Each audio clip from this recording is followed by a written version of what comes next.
O Evangelho segundo Marcos. Marcos 1. Princípio do Evangelho de Jesus Cristo, Filho de Deus. Conforme está escrito na profecia de Isaías: Eis aí envio diante da tua face o meu mensageiro, o qual preparará o teu caminho. Voz do que clama no deserto: preparai o caminho do Senhor, endireitai as suas veredas. Apareceu João Batista no deserto pregando o batismo de arrependimento para a remissão de pecados. Saíam a ter com ele toda a província da Judéia e todos os habitantes de Jerusalém, e confessando os seus pecados, eram batizados por ele no Rio Jordão. As vestes de João eram feitas de pelos de camelo, ele trazia um cinto de couro e se alimentava de gafanhotos e mel silvestre.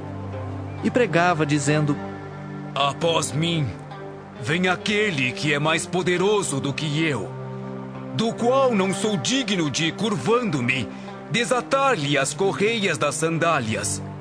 Eu vos tenho batizado com água. Ele, porém, vos batizará com o Espírito Santo. Naqueles dias veio Jesus de Nazaré da Galileia e por João foi batizado no Rio Jordão. Logo ao sair da água, viu os céus rasgarem-se e o Espírito descendo como pomba sobre ele. Então foi ouvida uma voz dos céus: Tu és o meu filho amado, em ti me comprazo. E logo o Espírito o impeliu para o deserto, onde permaneceu 40 dias, sendo tentado por Satanás. Estava com as feras, mas os anjos o serviam. Depois de João ter sido preso, foi Jesus para a Galileia pregando o Evangelho de Deus, dizendo: O tempo está cumprido e o reino de Deus está próximo. Arrependei-vos e crede no Evangelho. Caminhando junto ao mar da Galileia, viu os irmãos Simão e André, que lançavam a rede ao mar porque eram pescadores. Disse-lhes Jesus: Vinde após mim, e eu vos farei pescadores de homens. Então eles deixaram imediatamente as redes e o seguiram. Pouco mais adiante, viu Tiago, filho de Zebedeu, e João, seu irmão, que estavam no barco consertando as redes. E logo os chamou. Deixando eles no barco, seu pai Zebedeu, com os empregados, seguiram após Jesus. Depois entraram em Cafarnaum, e logo no sábado foi ele ensinar na sinagoga. Maravilhavam-se da sua doutrina, porque os ensinava como quem tem autoridade e não como os escribas. Não tardou que aparecesse na sinagoga um homem possesso de espírito imundo, o qual bradou: Que temos nós contigo, Jesus Nazareno? Vieste para perder-nos? Bem sei quem és, o Santo de Deus. Mas Jesus o repreendeu, dizendo: Cala-te e sai desse homem. Então o espírito imundo, agitando-o violentamente e bradando em alta voz, saiu dele. Todos se admiraram a ponto de perguntarem entre si: Que vem a ser isto? Uma nova doutrina? Com autoridade ele ordena aos espíritos imundos e eles lhe obedecem. Então correu célere a fama de Jesus em todas as direções por toda a circunvizinhança da Galileia. E saindo eles da sinagoga, foram com Tiago e João diretamente para a casa de Simão e André. A sogra de Simão achava-se acamada com febre, e logo lhe falaram a respeito dela. Então, aproximando-se, tomou-a pela mão, e a febre a deixou, passando ela a servi-los. À tarde, ao cair do sol, trouxeram a Jesus todos os enfermos e endemoniados. Toda a cidade estava reunida à porta. E ele curou muitos doentes de toda a sorte de enfermidades. Também expeliu muitos demônios, não lhes permitindo que falassem, porque sabiam quem ele era. Tendo-se levantado alta madrugada, saiu, foi para um lugar deserto e ali orava. Procuravam-no diligentemente Simão e os que com ele estavam. Tendo-o encontrado, lhe disseram: Todos te buscam. Jesus, porém, lhes disse: Vamos a outros lugares, às povoações vizinhas, a fim de que eu pregue também ali. Pois para isso é que eu vim. Então foi por toda a Galileia, pregando nas sinagogas deles e expelindo os demônios. Aproximou-se dele um leproso, rogando-lhe de joelhos: Se quiseres, podes purificar-me. Jesus, profundamente compadecido, estendeu a mão, tocou-o e disse-lhe: Quero, fica limpo. No mesmo instante lhe desapareceu a lepra e ficou limpo.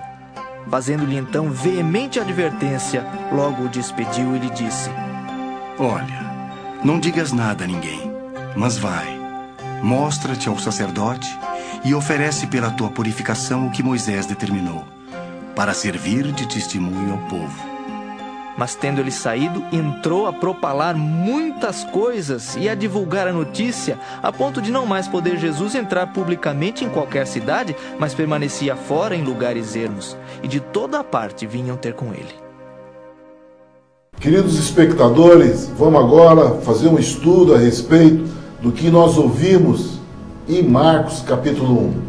Nós vemos aqui em Marcos, o Evangelho, Marcos começa a descrever o capítulo 1 de Marcos, dizendo assim: o princípio do Evangelho de Jesus Cristo, Filho de Deus.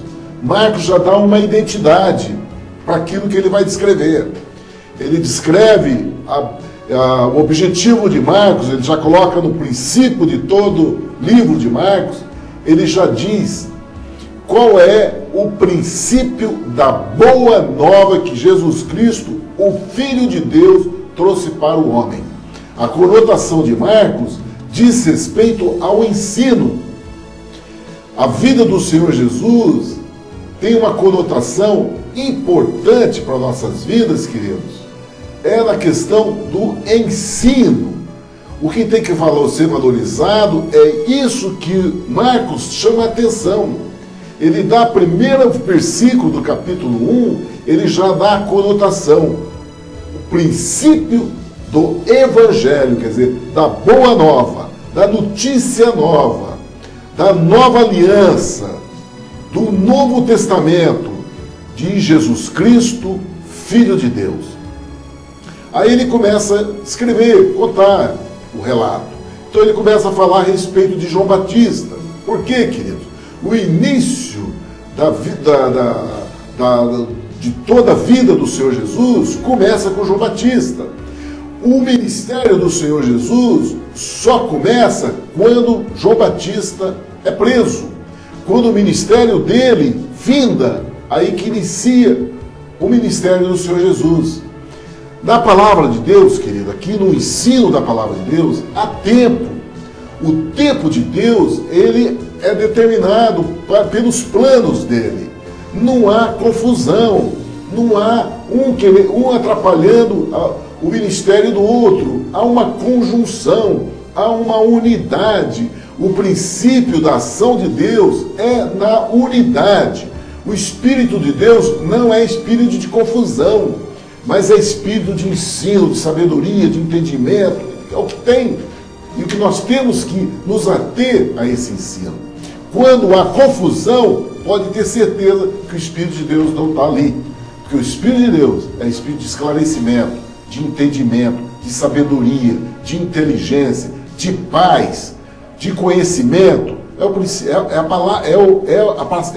É o princípio do Espírito Santo sobre a vida dos homens. Então, nessa coerência, nessa unidade, nessa conjunção de fatos, nós vemos Marcos falar pelo Evangelho, citando pelo Evangelho, iniciando pelo ministério de João Batista. Porque para o Senhor Jesus iniciar o ministério dele, ele tinha que ser anunciado. Porque se cumpre a Escritura. A palavra de Deus tem que ser cumprida. Assim como foi cumprida na vida do Senhor Jesus, na vida de João Batista, assim é na vida da igreja do Senhor Jesus. Porque tudo já está escrito. Tudo já está escrito pela palavra de Deus. Então nós vemos aqui, como está escrito pelo profeta e profeta Isaías, que descreveu isso lá no capítulo 40 de Isaías, capítulo 40, versículo 3, Isaías dá essa palavra: eis que envio o meu anjo ante a tua face, a qual preparará o teu caminho diante de ti.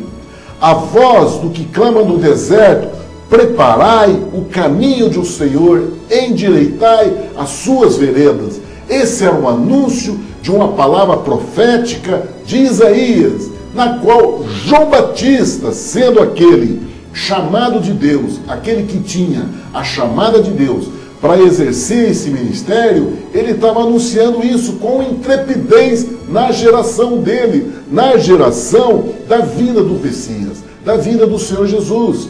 Então, João Batista, ele anunciava aquela palavra de anúncio do reino do céu chegando à vida dos homens. Ele era exatamente aquilo que a profecia falava a respeito da vinda do Senhor Jesus. E João Batista anunciava essa palavra com intrepidez. E qual era a voz do deserto que anunciava isso? A voz do deserto dizia o seguinte: preparai o caminho, endireitai as suas veredas. Querido, para você entrar no reino dos céus, para você ter essa chamada de entrada no reino do céu, você tem que ter esse anúncio sobre a tua vida. Há um anúncio sobre a vida de um homem e mulher que tem a chamada para ter a vida eterna com o Senhor Jesus. Tem que ter um preparo, querido. Esse preparo é aquilo que João Batista está anunciando.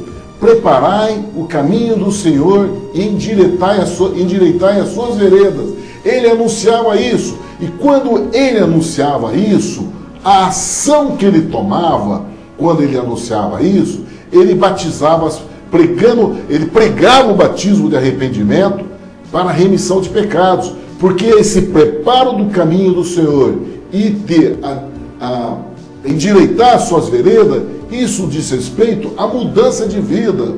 E para haver mudança de vida, é preciso que você reconheça o pecado, conheça as ações más da sua vida e que você precisa mudar. Para nós chegarmos diante de Deus, que é o Pai das luzes, que é o Senhor Santo, né? Nele, ele é uma luz, Como nós não podemos ter acesso a essa luz, é chamada uma luz inacessível por causa do pecado. Para nós chegarmos diante disso, há um caminho. É isso que João Batista está anunciando. Prepara esse caminho. Nós temos que ter uma jornada para chegar na presença de Deus, que é santo. E esse preparo para esse caminho, em primeiro lugar, nós temos que entender que nós somos pecadores. Você arrepender de tudo aquilo que você faz ou daquilo que você fez. Tem que ter arrependimento. Se arrepender dos seus pecados. Por isso que ele pregava a palavra de arrependimento e de remissão de pecados. O que é remissão de pecados? É você saber que há uma proposta de Deus para a tua vida, que se você crê no Senhor Jesus, Ele perdoa os teus pecados. O Senhor Jesus é o Cordeiro de Deus que tira o pecado do mundo, mas é preciso que você prepare o caminho. É preciso que você endireite as tuas veredas, para que essa verdade aconteça na tua vida. Essa verdade não vai acontecer se você não se arrepender. A justiça de Deus não vai chegar à tua vida se não houver arrependimento de pecado. Se você não arrepender daquilo que você é, pecador, daquilo que suas obras te denunciam. As obras não apenas de atos, mas de pensamento, obra de palavras e de atitudes. Tudo isso nos faz um ser pecador pela nossa própria essência, da carne na qual nós compomos. A própria natureza humana já é uma natureza condenada ao pecado. Isso já deliberado desde Gênesis, desde a formação da terra, que o homem desobedeceu a Deus. E quando o homem desobedeceu a Deus, essa natureza pecaminosa chegou em todas as gerações. Toda geração que houve sobre a face da terra tem essa natureza pecaminosa em si. Então é preciso que haja arrependimento para nós entrarmos nesse caminho de Deus, nessa vereda da justiça, né, na qual João Batista anunciava. É preciso arrepender.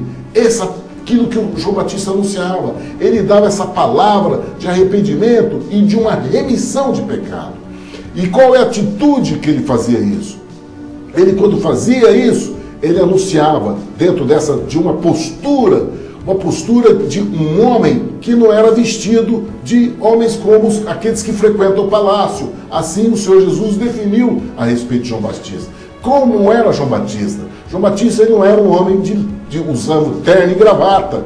Não, queridos. A postura de João Batista, ele andava vestido de pelo de camelo, o cinto de couro, e ao redor dos seus lombos ele se cingia com cinto de couro e comia de gafanhotos e mel silvestre. A vida de João Batista era uma vida rude, né? De ir ali convivendo com a natureza, dentro de uma postura, né? Na natureza, na convivência, na simplicidade, e de tirar da vida dele todo o orgulho, tirou da vida dele toda a postura de soberba, através de investimento, através de posição financeira. João Batista se esvaziou disso tudo. A única coisa que ele tinha de valor dentro dele era a palavra de Deus. Era a promessa de Deus para a vida dos homens. Ele que tinha a chamada de Deus para ter essa intrepidez, para ter essa palavra. Ele tinha a chamada conforme Elias. Elias, que foi um profeta, que também modificou a geração dele, modificou na ação do governo e do mundo que idolatrava e que vivia um mundo de pecado.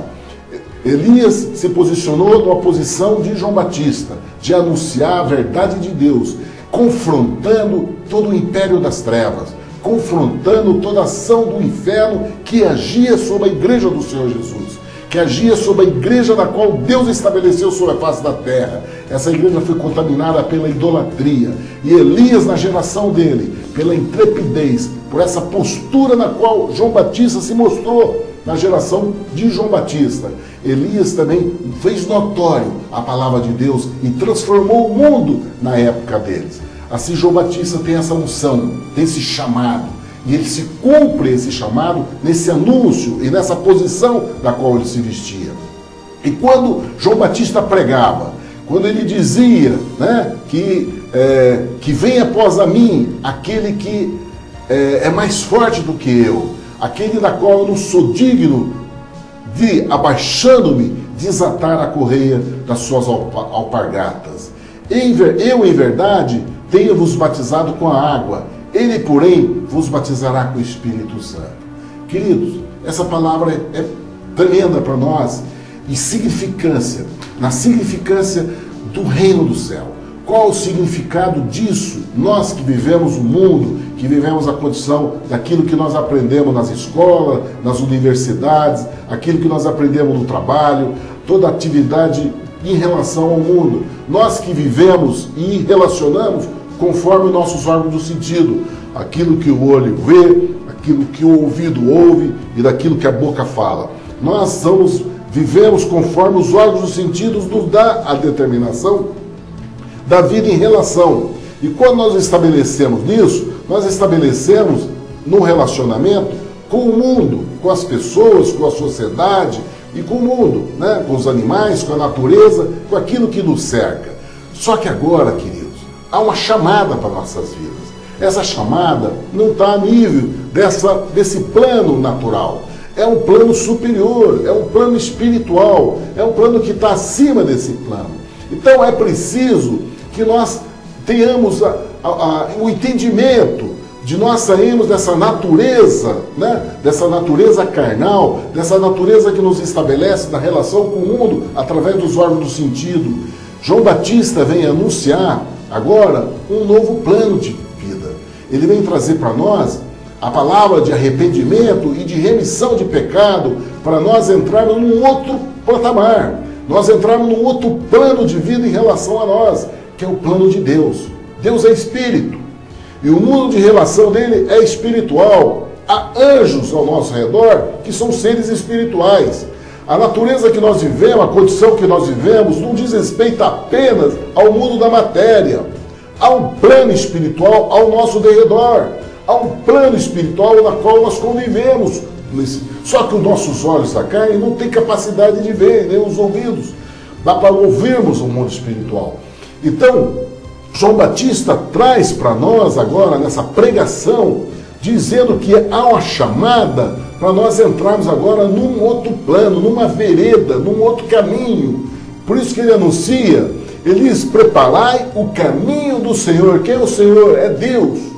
Deus que fez o céu e a terra, o Criador de toda a natureza, de tudo aquilo que você vê, de tudo aquilo que você tem na sua vida de relação, tanto no céu, como na terra, como no mundo dos seres humanos.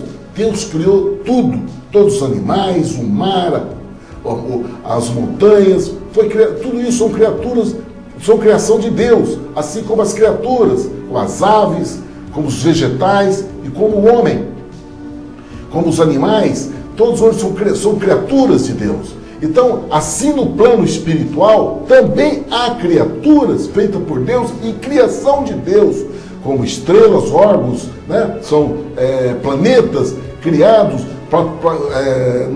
no plano natural, mas na qual que Deus, que é Espírito, que estabeleceu sobre o mundo, né? O firmamento, que são os céus, suas estrelas, suas galáxias, são feitos pela mão de Deus, poderosa do Deus.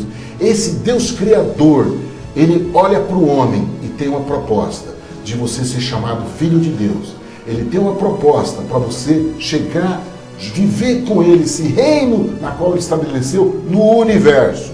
Ele tem uma proposta para o homem. E é isso que João Batista anuncia. E a primeira chamada de João Batista é dizer para você, é dizer para nós, que o primeiro passo que nós temos que tomar para preparar esse caminho na qual o Senhor quer nos levar é de nós termos arrependimento dos pecados. E depois ele diz que há uma remissão de pecado. E essa remissão de pecado, ele diz, olha, vem aquele que é maior do que eu não sou digno de, abaixando-me, desatar as alpargatas dos pés dele. Por quê, querido?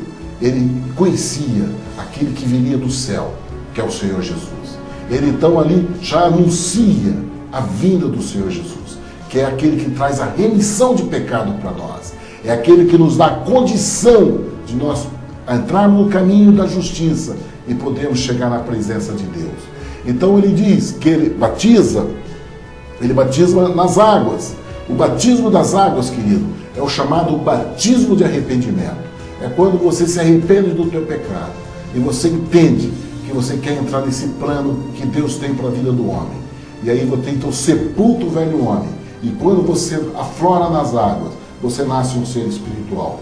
E aqui é determinado isso, porque isso aconteceu com o Senhor Jesus. Nós entendemos isso,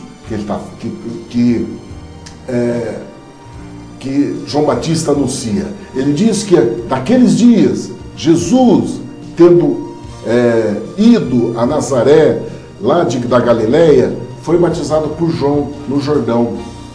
Jesus, que tinha nascido em Belém, e depois, por uma chamada do Espírito Santo, ele foi para o Egito, para esconder da mão de Herodes, que perseguia o Senhor Jesus por ter conhecimento do anúncio através dos magos, que o Senhor Jesus estava ali, né? Tinha nascido, o rei dos judeus tinha nascido. Herodes então querendo matar esse menino, querendo cortar o mal pela raiz, né?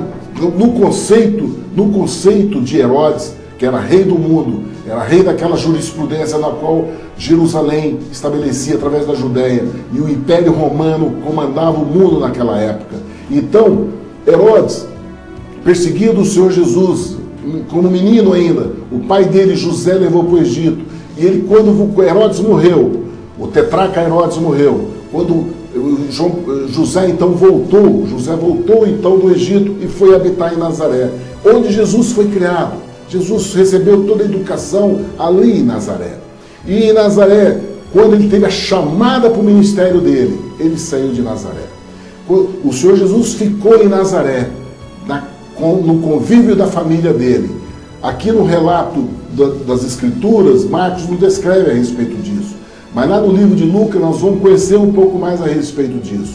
E o Senhor Jesus então, saindo da origem dele, da onde ele foi criado, Nazaré, ele foi até o Jordão e foi batizado por João.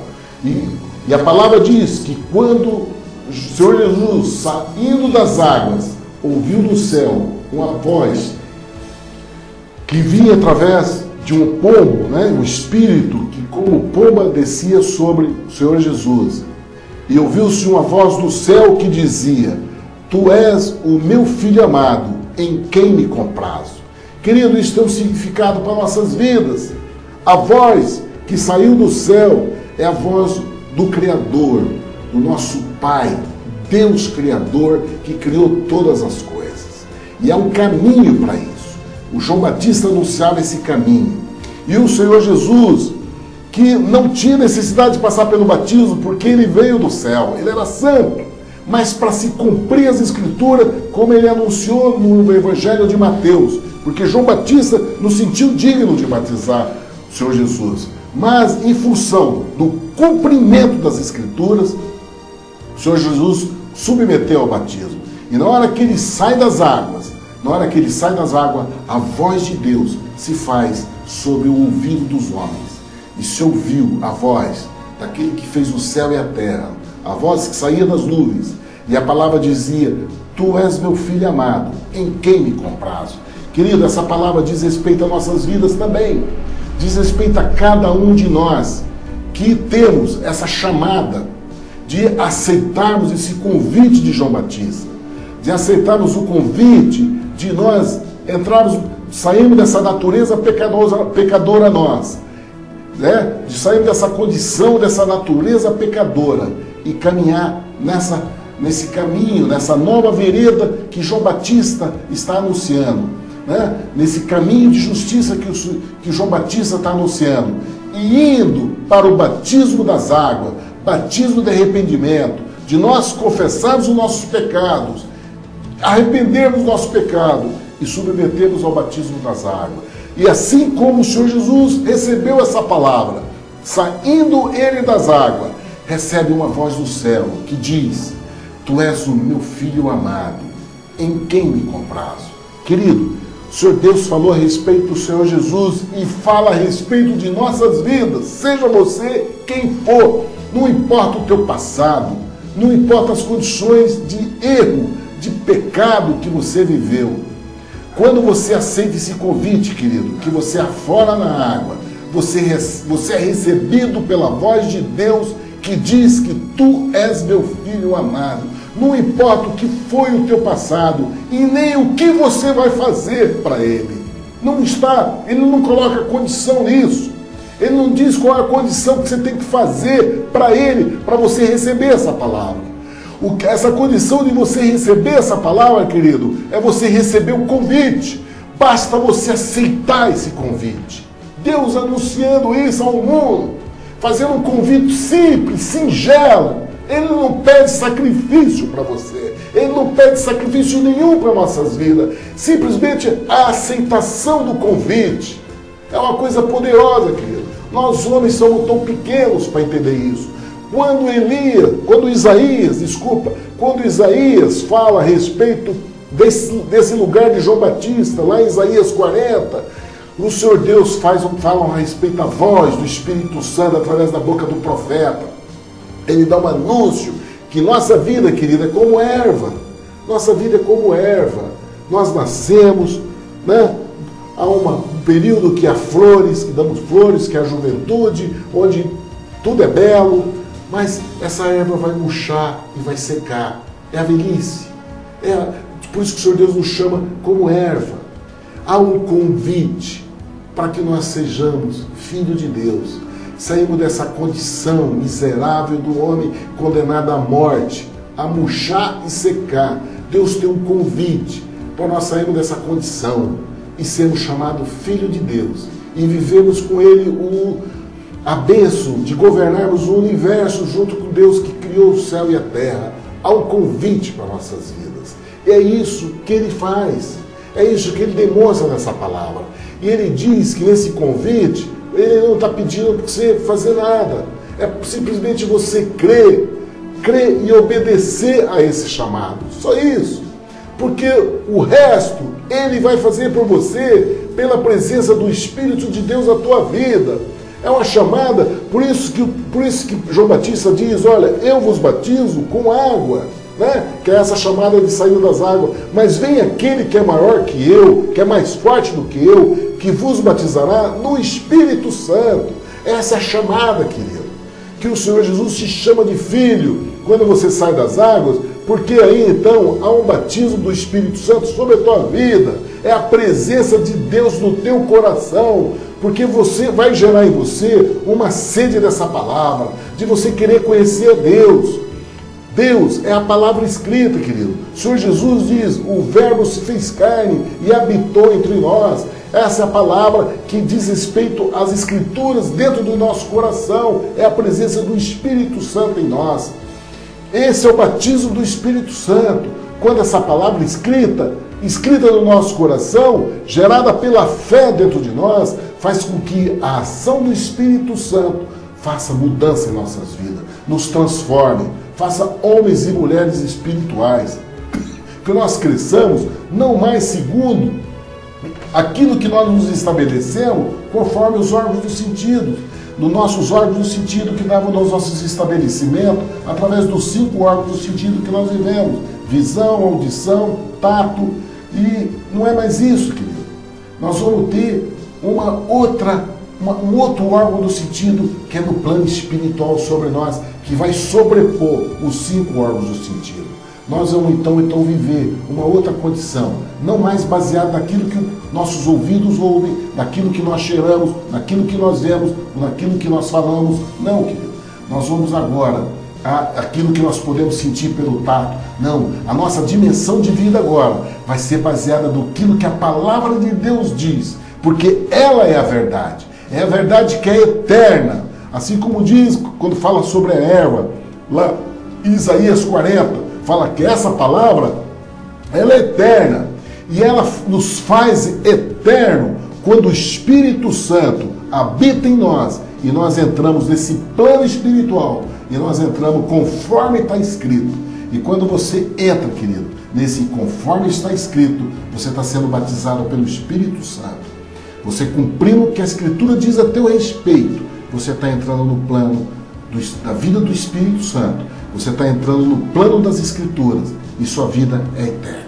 Essa chamada, esse entendimento que nós vemos aqui naquilo que o Senhor Jesus demonstrou pelo anúncio de João Batista e o que representa o Senhor Jesus para nossas vidas. Daí então, querido, o Senhor Jesus, o Espírito Santo, levou ele para o deserto. E lá no deserto, ele convivendo com, a palavra diz que ele vivia entre as feras, mas os anjos o serviam. Lá nesse período, o Senhor Jesus passou 40 dias, onde ele foi tentado por Satanás. Mateus descreve outros detalhes a respeito disso. Mateus fala a respeito dessas tentações. Marcos não se atém a isso. Ele passa para um outro plano, ele passa para outra posição seguinte. Ele simplesmente cita a respeito do período de 40 dias que o Senhor Jesus passou no deserto, tentado por Satanás, mas vivendo entre as feras, mas os anjos o serviam. Em seguida, ele diz que quando o Senhor Jesus estava no deserto, João Batista estava seguindo o ministério dele. Quando João foi preso, foi entregue à prisão, o Senhor Jesus então veio para a Galileia.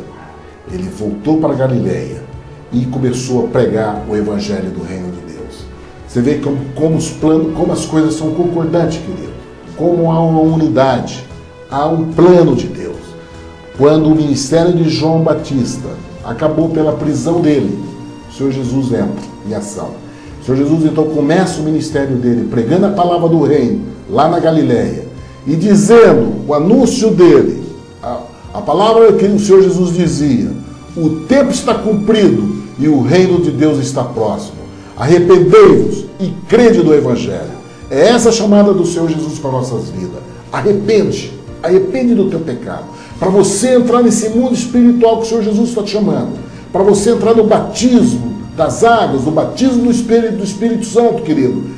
Na presença de Deus no teu coração. Arrepende daquilo que você é, daquilo que você fez, daquilo que você pensa, conforme o mundo te ensinou, conforme a relação de pai para filho, a educação que nós recebemos, de postura de você se cuidar e de você se defender. Arrepende. Deus tem um projeto novo para a sua vida. É isso que o Senhor Jesus começou a ensinar.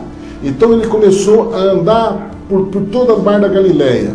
Ele começou a passar por todos ali e dar esse ensino. E nessa trajetória, ele passou pelo mar, ele fez a chamada dos apóstolos. Então primeiro ele chamou, viu Simão e André, 2 irmãos que estavam trabalhando ali, jogando as redes do mar. Eles eram pescadores, né? E o Senhor Jesus faz o convite para eles: vinde após mim, que eu vos farei pescadores de homens. E esses homens deixaram imediatamente a rede e o seguiram. Querido, nós hoje temos um entendimento profundo a respeito do que significa o Senhor Jesus para nossas vidas e qual foi o plano de Deus na vida do Senhor Jesus sobre nós. Qual foi o marco que o Senhor Jesus fez na humanidade. Mas esses homens não conheciam. Eles estavam ali trabalhando e a profissão deles de pescadores era uma profissão próspera. Nós vamos ver em seguida que o Senhor Jesus passa pela empresa de Zebedeu e chama os 2 filhos dele. E os 2 filhos, João e Tiago, imediatamente deixou a empresa do pai, os empregados, e também seguiram o Senhor Jesus. Querido, nós não sabemos qual é o que atraiu esses homens para tomarem essa atitude de seguirem o Senhor Jesus. O Evangelho não dá essa determinação, não dá esse entendimento. Não dá para nós entender a dimensão de Pedro, André, João e Tiago, que eram homens que tinham uma profissão próspera de lançar rede e dar alimento para o mundo através do peixe. Porque naquela época, querido, não é o mundo de hoje, onde as indústrias é que alimentam o povo. Hoje não é mais as indústrias alimentícias que alimentam o povo, é na nossa geração. Na geração deles, era diferente. Eles comiam aquilo que eles tinham pela mão deles, podiam fornecer. Era mais pelo produto da ação do homem para trazer o alimento. Eles comiam daquilo que eles plantavam e comiam daquilo que eles pescavam. Era o alimento daquele período.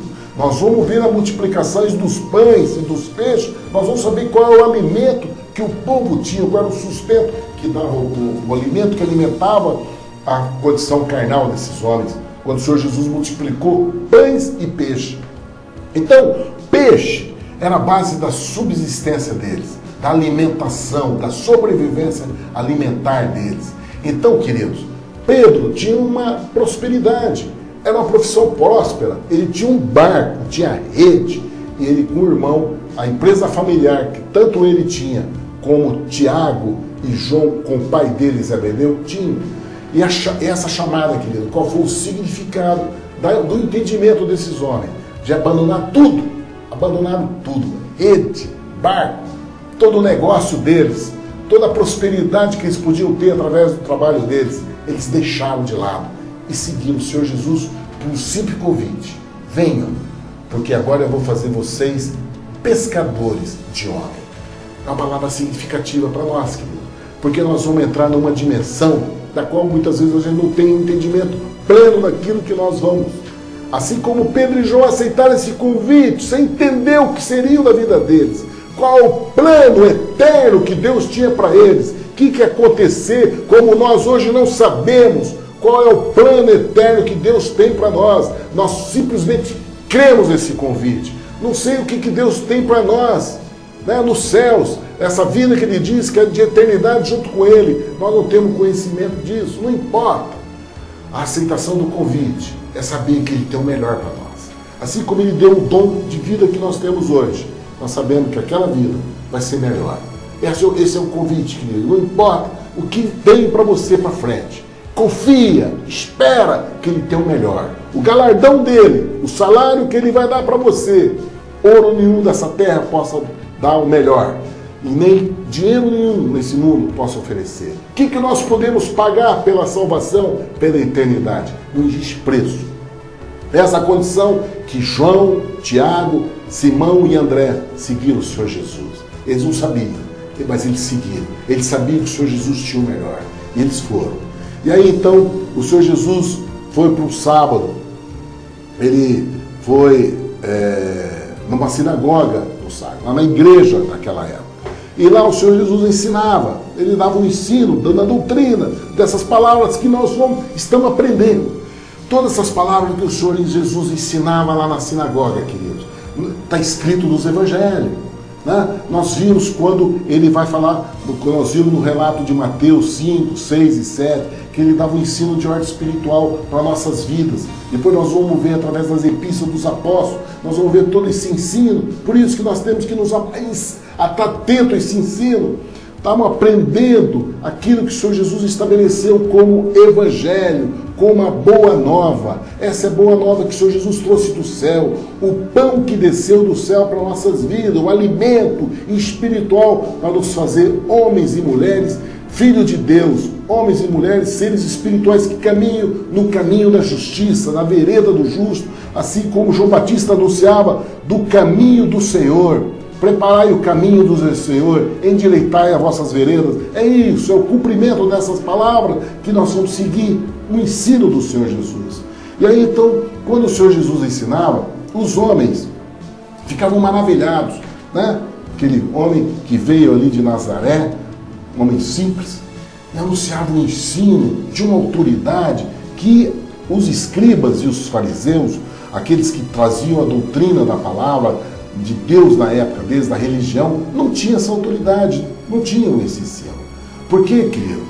A verdadeira essência do ensino da palavra de Deus não é feita pelo exterior, pelo bom dialeto, né, de uma correção de um bom português, ou de uma boa formação de palavras de português, ou através de frases, né, que chamam a atenção, que dão conotação, através de uma boa visão da linguagem do português. Não, querido. O que impacta o homem, a autoridade que traz a essência dessa palavra, vem do coração do homem, vem do espírito do homem, vem da essência maior, que é a presença de Deus no coração do homem. É aquilo que o Senhor Jesus demonstrou, porque ele estava cheio do Espírito Santo. E essa palavra é que trazia a autoridade para ele, não pela posição e nem pela beleza do verbo que ele falava. Porque a palavra do Senhor Jesus era simples, era sim, sim, não, não. E ele falava em parábolas. Muitas dessas palavras não tinham entendimento deles. O Senhor Jesus tinha que detalhar os ensinos dessas parábolas aos seus apóstolos, na intimidade. Porque muitos que ouviram não entendiam. Eles não entendiam a essência da palavra anunciada. Que os apóstolos tinham conhecimento porque perguntavam para o Senhor Jesus. Mas eles ficavam impactados pela autoridade, pela posição, da intrepidez, da autoridade da qual essa palavra era anunciada.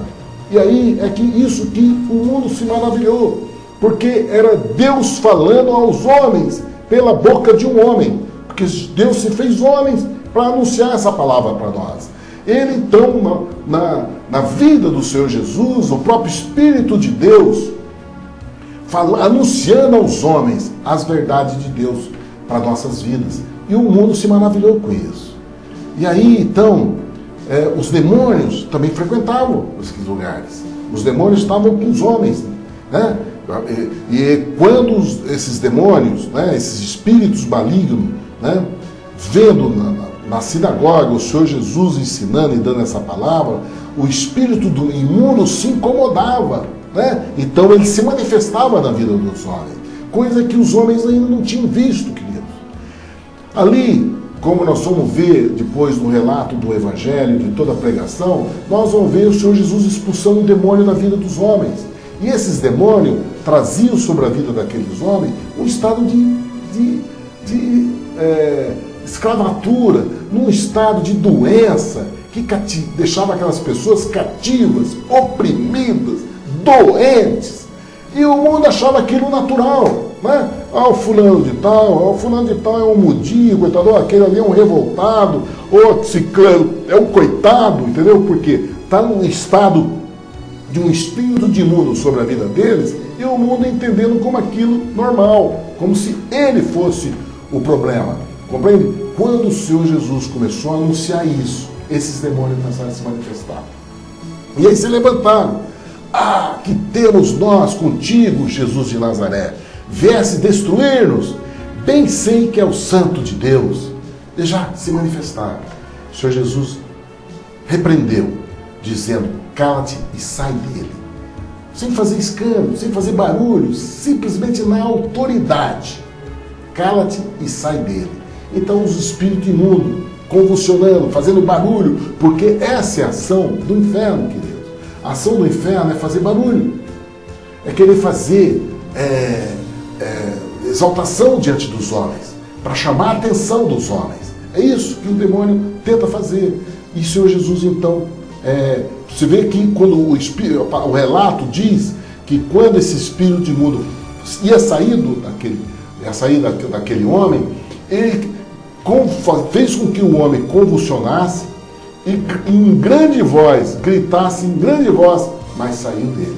Quer dizer, ele para sair, ele agitou o homem e fez com que o homem gritasse, escandalizando, promovendo o barulho, promovendo a bagunça. É essa ação do inferno sobre a vida do homem. Mas saiu. O importante é que o Senhor Jesus libertou essas pessoas. E com isso o mundo daquela época se admiraram. E ficaram perguntando: o que é isso? Uma nova doutrina? Quem é esse? Com que autoridade ele ordena os espíritos imundos? Porque o Senhor Jesus ainda o homem não conhecia esse plano, não conhecia o mundo espiritual. Como eu disse, muitos de hoje ainda vivem nessa condição. Vivem de se ater, simplesmente relacionar com o mundo na ordem daquilo que pode ver, daquilo que pode ouvir, só no plano da matéria. Né? Por isso sou chamado materialista, porque vivem no plano da matéria, só acredita naquilo que vê ou naquilo que ouve, mas não conhece esse mundo espiritual. Quando esses homens que tinham esse plano material e viviam no materialismo, eles ficaram impactados com essa coisa, essa questão, entenderam que existia um mundo espiritual mau, mas que existia um Deus sobre a vida dos homens, que tinha autoridade para exercer esse lugar e de tirar esses espíritos de mundo da presença dele. E aí então a fama do Senhor Jesus se correu sobre toda a Galileia. Foi uma coisa que impactou aquele lugar, o mundo todo, assim, toda aquela circunvizinhança ficaram impactados com a notícia que o Senhor Jesus começou a anunciar ali, no lugar que ele vivia, ali em Nazaré, na Galileia, onde ele vivia. E aí então a palavra diz que o Senhor, saindo da sinagoga, foi para a casa de Pedro. Chegou na casa de Pedro, já com os seus discípulos, com André, Tiago e João, encontrou a sogra de Pedro doente. Estava lá ela, febre, acamada, doente. O Senhor Jesus não deu nenhuma palavra, querido. Simplesmente tocou nela. Né? O Senhor Jesus simplesmente tomou-a pela mão e levantou-a imediatamente. A febre deixou, a energia do corpo daquela senhora voltou e ela começou a servir, começou a fazer o ministério. Aqui, queridos, há uma palavra poderosa para a vida das mulheres, da vida da mulher que acompanha o ministério de chamada que o Senhor Jesus tem para a vida dos homens.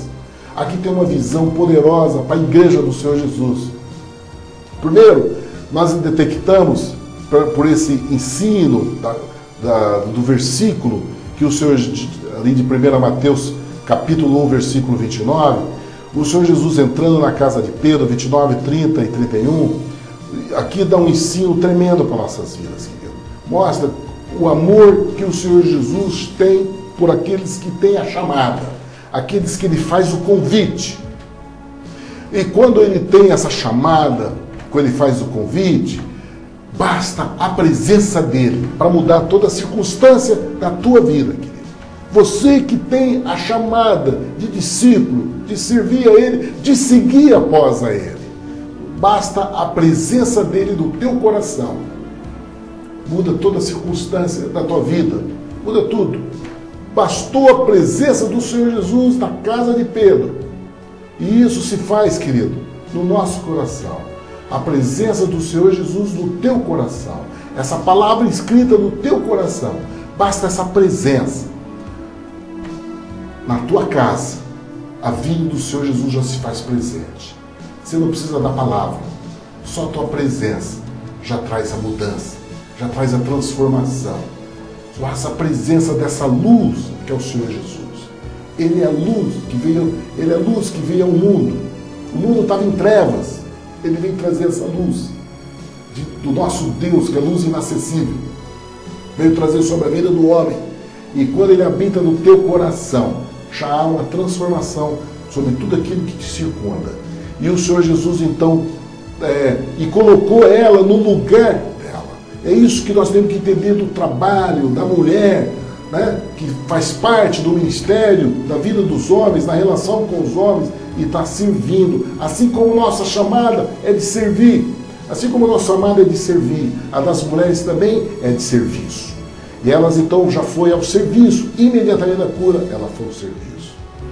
E aí então o Senhor Jesus, na casa de Pedro, quando chegou o final do dia, querido, trouxeram todas as pessoas daquela cidade, das aldeias vizinhas. A palavra diz que no final da tarde trouxeram todas as pessoas que estavam enfermos, estavam endemoniados, e toda a cidade, todos os habitantes daquela cidade se ajuntou à porta da casa de Pedro. Todos foram até lá. A cidade inteira foram se ater com o Senhor Jesus. Olha o que a presença de Jesus Cristo faz em nossas vidas, querido. Olha como é impactante a presença. O Senhor Jesus estava visitando a casa de Pedro. Toda a cidade foi ser abençoada. Toda a cidade foi abençoada. Começou pela presença dele na casa de Pedro com os familiares. E depois a cidade toda. E diz a palavra que a cidade toda se ajuntou. E trouxeram todos os doentes ali. E o Senhor Jesus então curou todas as enfermidades, expulsou muitos demônios e não deixava os demônios falar. Quando ele expulsava o demônio, ele não deixava que os demônios falassem. Né? Porque os demônios sabiam quem era o Senhor Jesus. Os demônios sabiam, porque eram anjos decaídos que vieram da convivência com o Senhor Jesus no céu. Eles conheciam, eles sabiam o que estava acontecendo ali. Mas o Senhor Jesus não deixava que eles falassem. E o Senhor Jesus, quando essa fama se tornou tão forte que ele não podia ficar ali. Então, logo de madrugada, antes do dia amanhecer, o Senhor ainda muito cedo, o Senhor Jesus, ele ainda escuro, ele saía e ia para um lugar deserto, quando ele ia fazer a comunhão dele com o Pai, onde ele orava.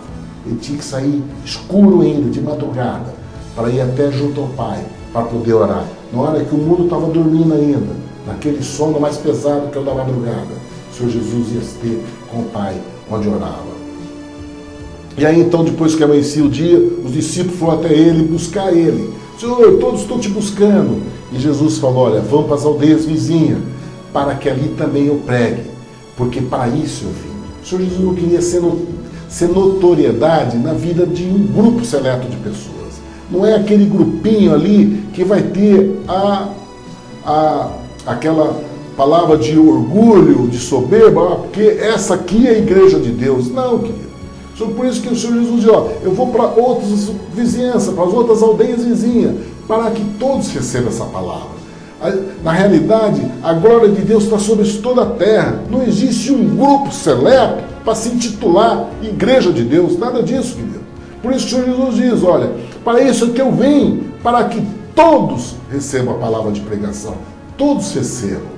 Essa unidade, é isso que nós temos que entender, porque quando esses grupos se isolam e se acham, eles perdem o Espírito de Deus, querido.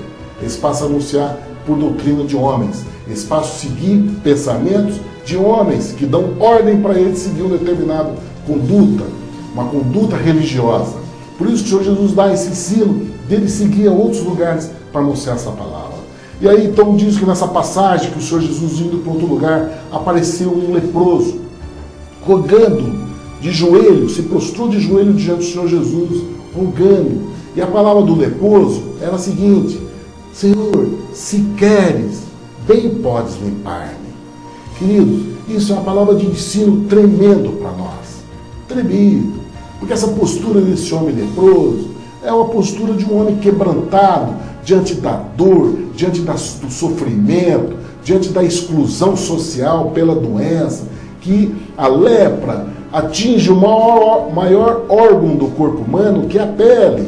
Né? É uma doença que atinge a pele e os nervos. Né? Traz para o nosso corpo um mal tremendo no sentido de deformar nosso corpo pela deformidade da doença da pele, assim como atinge os nervos, né? Tirando toda a sensibilidade do corpo, como se o corpo estivesse morto. E aí eles se machucavam porque eles não tinham sensibilidade tato em pegar as coisas. Então tinham feridas, tinham um mau cheiro, uma visão horrível, excluído da sociedade, excluído da família. Eles tinham uma vida totalmente fora do contexto. E esse homem não tinha onde recorrer. Ele estava totalmente perdido nessa condição miserável de vida. mas ele teve uma posição de luz. Ele se deparou com o Senhor Jesus na jornada do caminho dele, da dor dele, do calvário na qual ele passava. Ele encontrou com o Senhor Jesus. E aí então ele teve essa bênção, querido. E isso que eu quero anunciar para a tua vida. Que o Senhor Jesus diz que ele estaria conosco até a consumação do século. Ele se faz presente na nossa vida. O que nós temos que fazer é essa posição que esse homem leproso, como cita aqui em Marcos, que um homem leproso se achou, se pondo de joelho, disse: Senhor, se queres, pode curar-nos. Esse homem, ele não tinha nem a ousadia diante da dor e do sofrimento dele, diante da pequenez, da miséria que ele se apresentava. Ele não teve nem a ousadia de pedir: Senhor, cura-me. Não, ele chegou: Senhor, se queres. Ele pediu, ele já não tinha nem mais vontade. Tal era a humilhação na qual ele vivia. Ele pediu para que a vontade de Jesus fosse sobre a vida dele, porque ele já não tinha nem condição de dizer qual era a vontade que ele tinha. A vontade dele já não tinha mais significado diante de toda a amargura que ele passou, de desprezo, de dor, de isolamento. Ele já não tinha mais vontade. Acabou a vida dele, está totalmente anulada. E ele então chegou diante do Senhor Jesus: se queres, pode curar. Querido, sabe qual foi a atitude do nosso Deus? Sabe qual foi, querido? O Senhor Jesus tocou nele. O Senhor Jesus, a palavra diz que, movido de grande compaixão, estendeu a mão e tocou e disse: quero, seja limpo. Esse é o nosso Deus. Ele fez aquilo que o homem não faz. Nós, como vamos lidar com a doença infecto-contagiosa, nós nos aparentamos, nos aparamentamos, colocamos luvas, gorro, máscara, capote, para nos proteger de qualquer contaminação. Nós nos aparamentamos para distanciarmos, né, da doença, do perigo do contágio, né? Por isso que esses homens eram isolados da sociedade, da família, por causa do medo do contágio. Ninguém queria ter lepra, então eles eram isolados. Só que nosso Deus, ele está acima disso. O amor dele é que demonstra o poder que está sobre essa circunstância. O Senhor Jesus, movido de grande compaixão, tocou.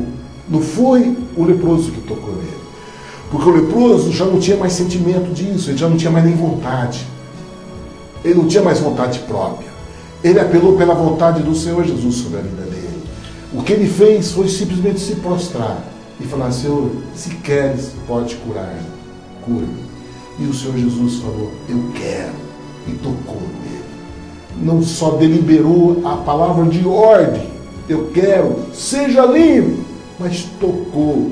Querido, é uma dimensão tão forte, porque eu acredito, conhecendo minha profissão, lidando com homens, que têm doenças infecto-contagiosas, que se apresenta diante da medicina, eu sei o sentimento de repulsa que há nessa condição. Queridos, eu imagino o que significou o toque do Senhor Jesus na vida daquele homem, quando ele sentiu a mão do Senhor Jesus sobre aquele corpo doente, ferido, né, de doença sobre ele, da doença que estava subjugando a vida dele, maltratando ele. Ele recebeu o toque, o significado disso no corpo, na alma, no espírito dele, daquele toque divino que veio do céu sobre a vida daquele homem. Aquele leproso foi um homem privilegiado, que recebeu a cura e um toque divino sobre ele. Querido, é isso que está à disposição de nossas vidas. O Senhor Jesus ainda está conosco. Há uma proposta, um plano, que um dia ele vai levar a igreja.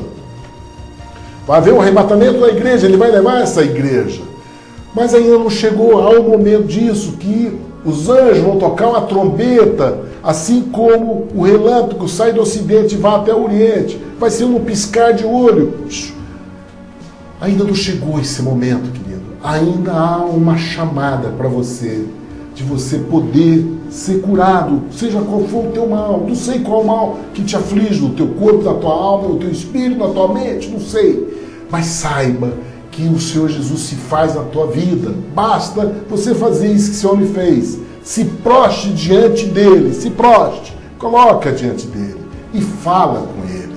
Fala, pede, fala aquilo que está no seu coração.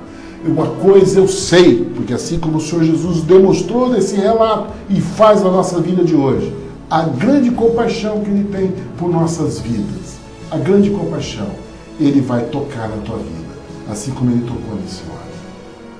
Em seguida, o Senhor Jesus repreende aquele homem e fala para ele, olha, cuidado, não vai, porque aquele homem era religioso, querido, ele vinha de uma linha de igrejas dos fariseus. A palavra do Senhor Jesus deixa claro que ele era um fariseu. E o Senhor Jesus então chama a atenção dele, para ele ter cuidado de anunciar essa cura, porque é assim na nossa vida.